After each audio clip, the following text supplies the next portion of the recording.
Ibitabo by'ubuhanuzi bifite agaciro gakomeye cyane mu mateka y'abayuda n'abakristo.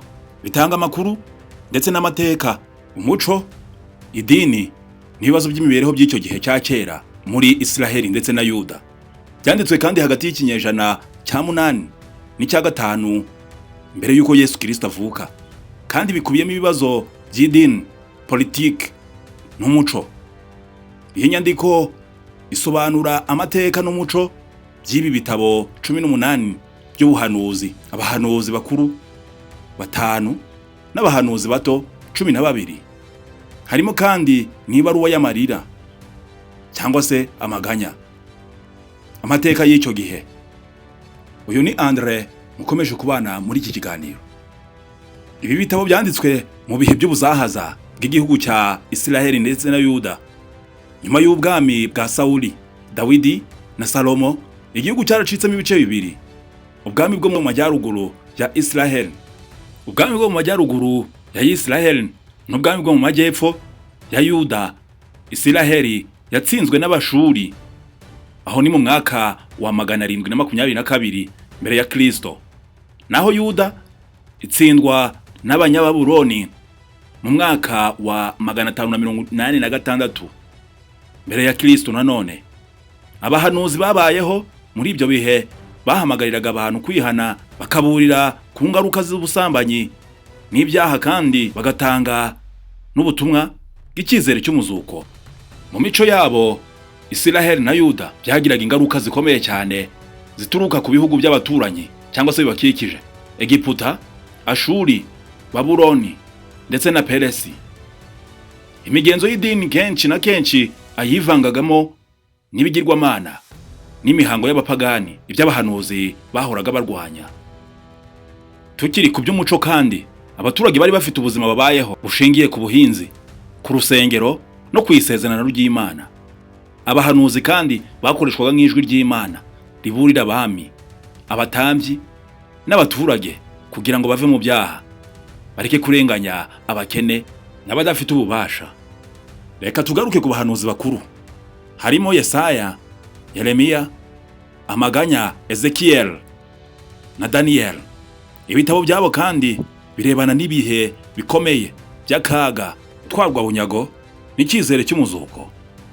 Bitanga inyigisho ndende ku bucamanza bw'Imana no ku bwiza bw'umugambi wayo.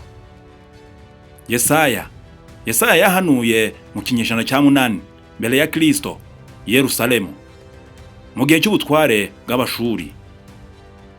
Yahamagariraga kandi abantu gukora ubutabera cyangwa se kugira ubutabera, akaburira gusenga ibigirwamana abibuza, kandi akerekana ibyiringiro bya Mesiya.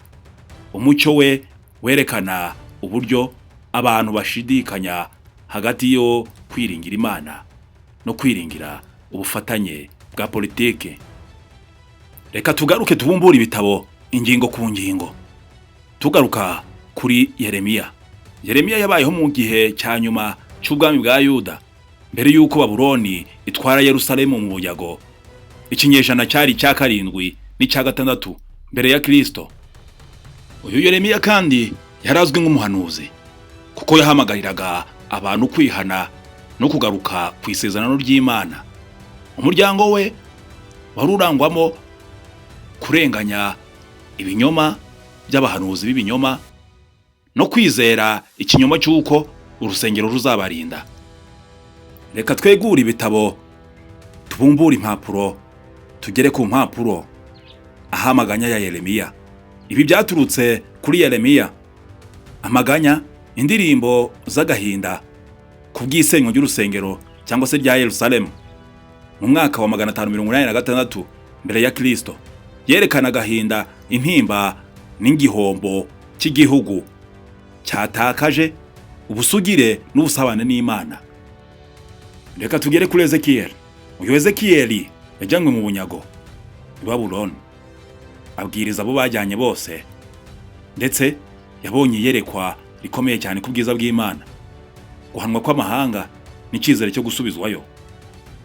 Uyu Ezekiel kandi yerekanaga uburyo Abayahudi bo mu bunyago bagize imbaraga zo gukomeza umuco n'ukwemera kwabo.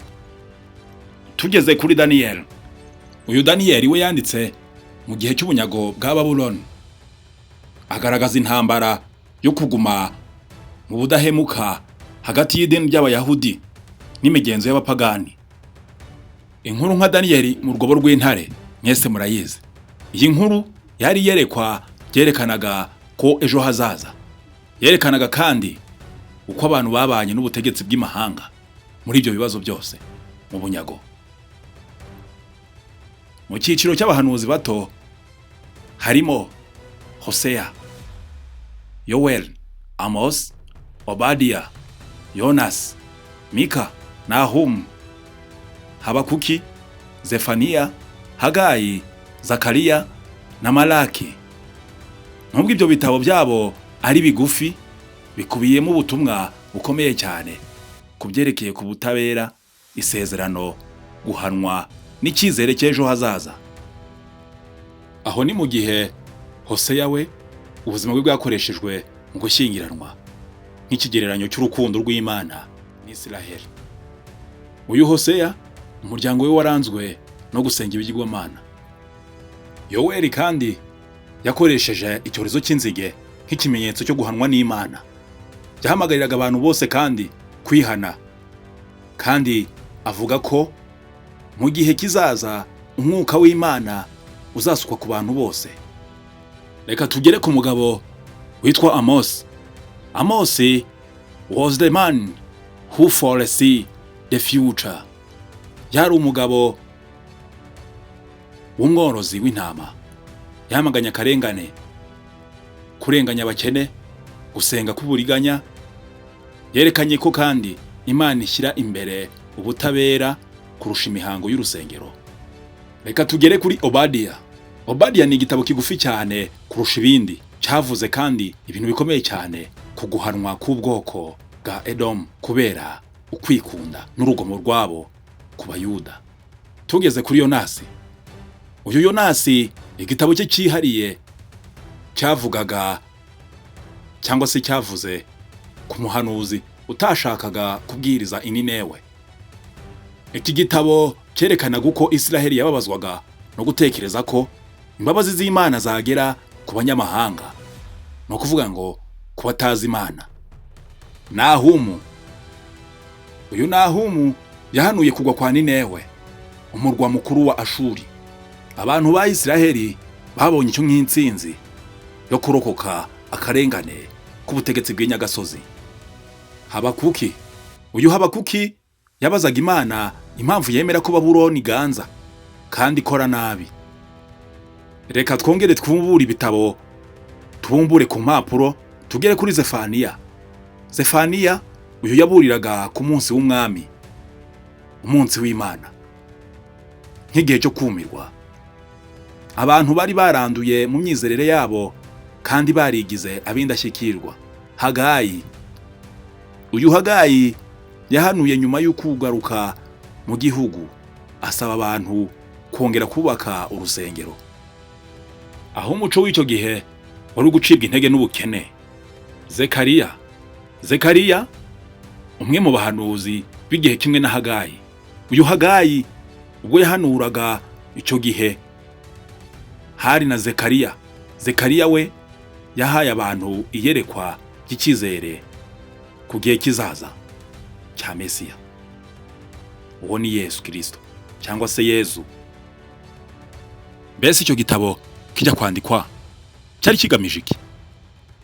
Icyo gitabo kijya kwandikwa hari hagamijwe kongera umubano n'Imana, uko babonanaga na mbere, bakongeraho n'ibindi rwose. Reka tugere ku muhanuzi wa nyuma, Malaki. Uyu Malaki ni igitabo cya nyuma cy'ubuhanuzi cyahwituye abantu bose nyuma yo kugaruka mu gihugu. Bari batangiye kwirara no kugomera Imana. Yahamagariraga abantu bose kongera kugaruka ku Mana cyangwa se ku buhamya nyakuri imbere y'Imana, bavuga ibyabaye batiraye.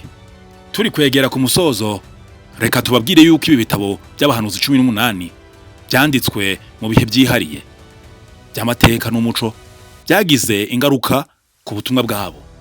Abahanuzi bavugaga nk'ijwi ry'ihitura cyangwa se ihwitura ryuzuye icyizere. Ubutumwa bwabo buracyumvikana kugeza n'ubu, butwigisha ko ubutabera, kwihana no kwizera isezerano ry'Imana ari ingenzi mu buzima bw'abantu bose. Mukomeze mugire ibihe byiza. Ni Kiranje TV, mukomeze munezezwe n'ibyo Imana ibagenera kuri uyu munsi.